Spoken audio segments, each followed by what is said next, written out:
देखिए आज हम लोग भोर में ही गए थे मंडी, मछली मंडी, और अपना भी मछली बेचने के लिए हम लोग गए थे। तो वहाँ पर देखिए बहुत सारा व्यापारी आया हुआ है, बहुत सारा मछली आया हुआ है।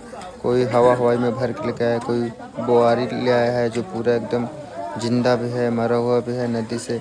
और बहुत सारा खरीदने वाले जो व्यक्ति हैं जो वहाँ पे आए हुए थे, लेडीज़ से लेके जेंट्स तक। और बताइए जो छोटा मोटा व्यापारी रहता है वो कितना स्ट्रगल करता है, सुबह सुबह ही